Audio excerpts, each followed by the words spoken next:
We offered a game to Esther, and she had such fun with it. She loved that feeling of ease and flow so much. We encouraged her to start through the alphabet and choose a word that begins with A that feels in the vortex to her. And so from inside the vortex, it was easy. She said appreciation. And then just held the thought long enough that she received the feeling of complete alignment with her source. And then we said, choose a B word. And she said, bask, that's easy. Clarity, that's easy. Delicious, divine, that's easy. Energy, easy, ease, all easy. Fun, full, focus. Now from inside the vortex, focus. Ooh, focus is fun. Focus feels great if you're inside the vortex. If you're not in the vortex and you think focus, now it feels like harder work. So what you do, you get in the vortex and you're pretty sure you're in there, and then play the alphabet game. In other words, it's so fun to find more in the vortex emotional words. Esther found if she would preface her search for the word with, I feel more. I feel moved. I feel magnificent. I feel joy. I feel happiness. As you want to feel and you reach for those words that you consciously acknowledge feel good to you, what happens is you're going to train yourself, you're going to train your vibration.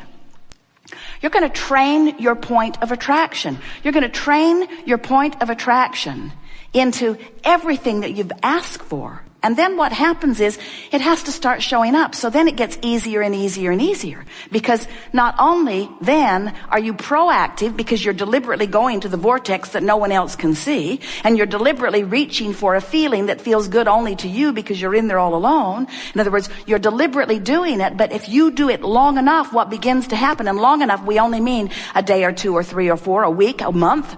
In other words, as you practice this for 15 or 20 minutes every day, you will train your vibration into a new point of attraction, and then you will begin experiencing a life that you can then react to. Wonderful life. In other words, isn't it great when there is someone lovable standing right before you who is so easy to love? But before you know about the vortex, and before you know about how you can find the feeling of love even if you are surrounded by scoundrels, before you know that, then lovable ones usually just train you to be annoyed at those who aren't lovable. You say, you could be more lovable and I would feel better. If your behavior were better, I would have a better life. And there is no premise more flawed or more disadvantaged to you than to believe that something that you have no control over has to be different before you can feel better. When you show yourself that you can feel better unconditionally, now you are one who lives unconditional love as the source within you always does. And now you can be the deliberate creator of your experience. And nothing is more fun than to be in a physical body in this leading edge time-space reality where contrast is giving you constant new bounces. So expansion is rampant, and then have the power and the wisdom to focus your energy, your thoughts, your emotions into alignment with all of that. And then to get to watch the universe knock itself out to bring you the manifestations, to show you your worthiness. That's why you came. That's why you came. What do you want to talk about? Stuff. Good.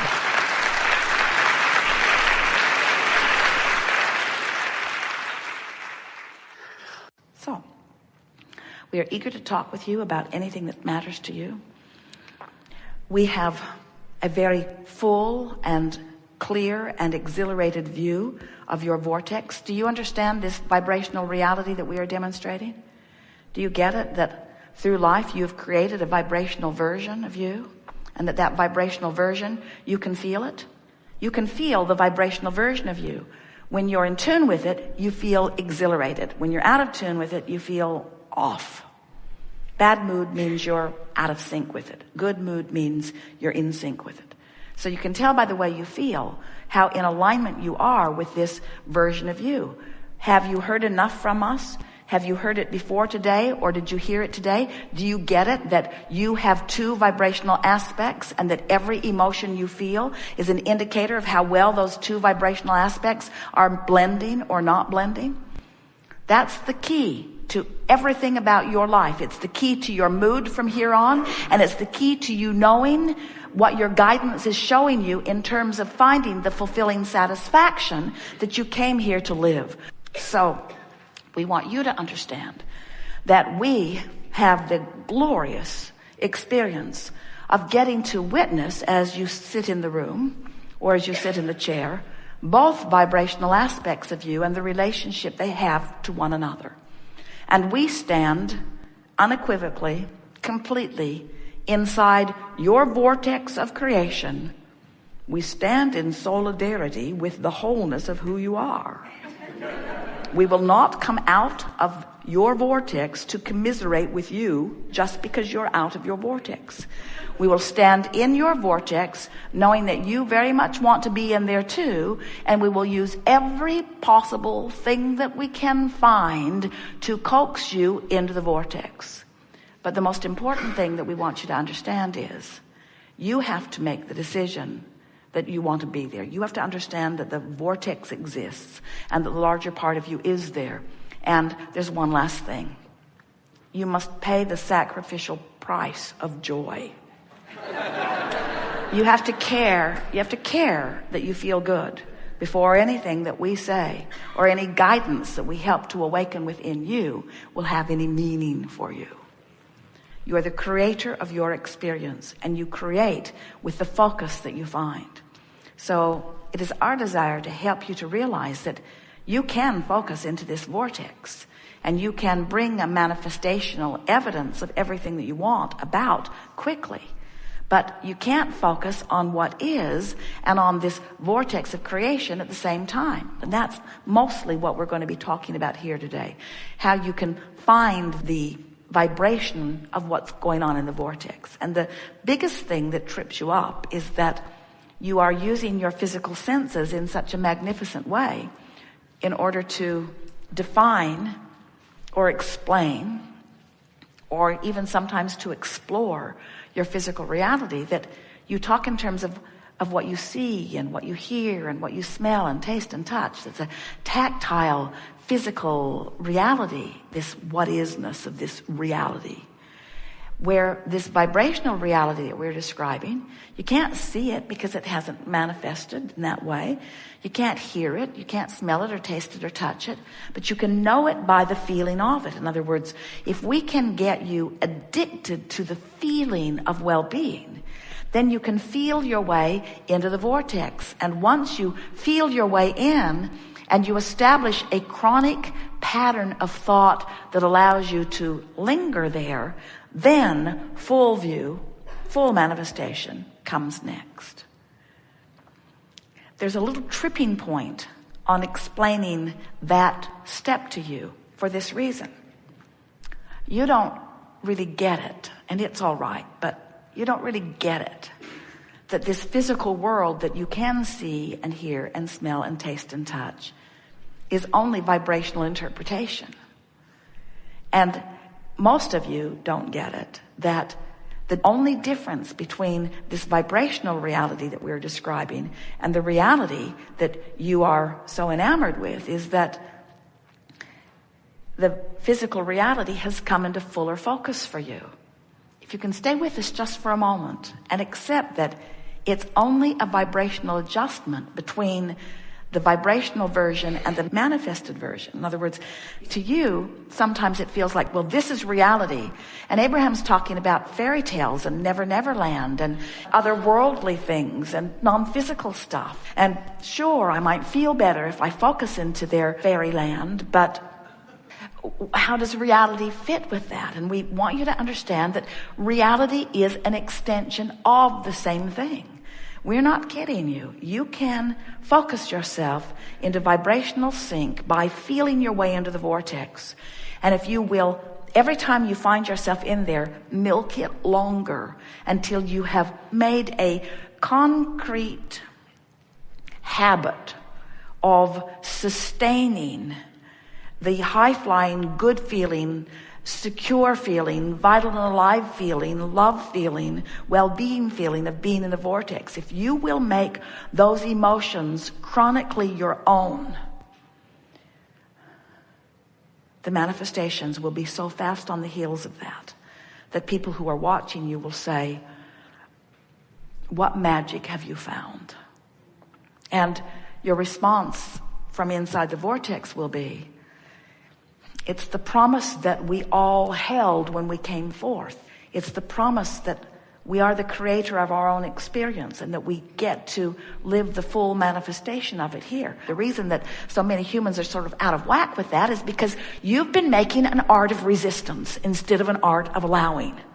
That's all that it is. You've practiced your resistant thoughts more than you've practiced your allowing thoughts. It's easier to be mad and be ornery and make lists of what you don't want than it is to feel good and be happy and make lists of what you do want. You've been facing the reality and you've been leaning resistant rather than leaning allowing. And that's why we're here, to remind you of who you really are and how it all works. So, you can't get it wrong. You never get it done. You will never disappoint us. We stand in the vortex where who you have really become is, and we revel in the expansion that is you, and we love nothing more than when you catch up with you, but you have no assignment to catch up with you. It's your own choice to live joyously or not. You won't make anybody mad who's in the vortex. What do you want to talk about? Some things. Be a good day, yes. We're eager to talk with you about anything that is important to you. Nothing is off limits. You've already got the sense of what we're going to be talking about. We are going to inspire you into your vortex. We just want to show you the power, just for a little while, of getting in there. The immediate relief. A woman said, Abraham, I hear you, but my body hurts me. I have arthritis. How can I feel positive emotion when I'm in physical pain? And we say, yeah, you can accept the physical pain as your current reality. And you can reach for a feeling of hope. Or you can reach for a feeling of fear. The vibrational difference between hope and fear is the difference between recovery or not, you see. So we get it that arthritis and bad breakfasts are hard to take. We get it that there's stuff happening that you don't want to have happen. But we want you to stop mining it, because the vibrational frequency of the problem and the vibrational frequency of the solution are very different frequencies. You can't get there from there. But here is something that if you can take this away with you, you can have great fun with it over the next days and weeks. The whole time that a problem is coming into focus, an equivalent solution is coming into focus too. And you have access to either eventually. The solution has come into focus, and the larger part of you is focused only on the solution. And the way you feel is your indicator of how well you're doing in your focus. So if you will decide that you want to feel good, and you will decide that you're going to look for the things that feel the best, if you'll decide that you're going to feel your way into the vortex, feel your way in, feel your way in, feel your way in, feel your way in. We've been having fun with our friends. Here are some manifestation cards. These are money and the law of attraction. They are magnificent. Brilliant, brilliant. We wrote them. Infinite intelligence approach to your financial prosperity. It doesn't get any better than this. The artist who painted them also in the vortex. Tuned in, tapped in, turned on. No more powerful information ever than on these cards.